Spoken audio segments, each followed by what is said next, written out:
Nako, tama yun para sa mga Filipino entrepreneurs at mahal natin ang ating negosyo. Well, pero maiba naman tayo. Ano kaya ang kailangan natin gawin para tayo ay swertihin ngayong araw?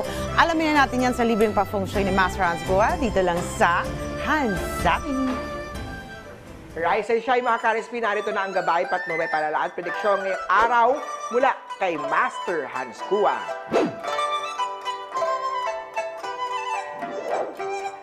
Para sa mga pinanganak ng Year of the Rat, maaari kang matukso, gumawa ng pandaraya o mascam para umasenso sa iyong career, negosyo o grades. Tandaan, bad yan. Karma is real. Yellow at tuwang swerte kay Year of the Rat. Ox naman tayo, kailangan magamit mo muli ang skills upang matuto ng bago.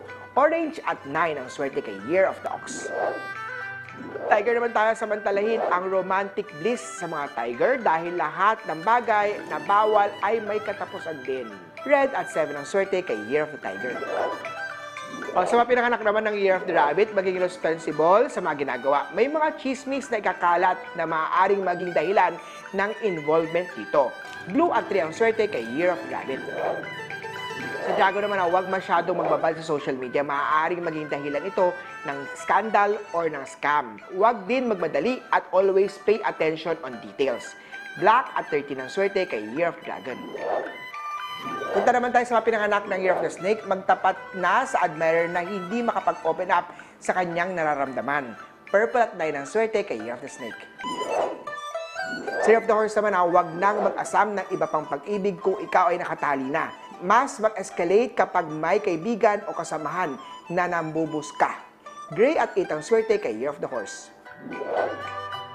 Sa Goat naman huwag maging marupok at magdaling mahulog ang loob. Mag-iwan ng para sa'yo. Brown at 6 ang swerte kay Year of the Goat. Sa Monkey naman tayo be positive and learn to let go of the past upang hindi ito maging obstacle sa iyong bagong pag-ibig. Green at 4 ang swerte kay Year of the Monkey. Sa Rooster naman tayo, huwag laging magpatukso sa charm at ganda ng opposite sex. Magtrabaho muna at saka na ang pag-ibig. Red at 1 ang swerte kay Year of the Rooster. Dako naman tayo sa mga Year of the Dog. Gamit na gamit ang iyong savings, kaya naman ingat sa pagkuha ng loans.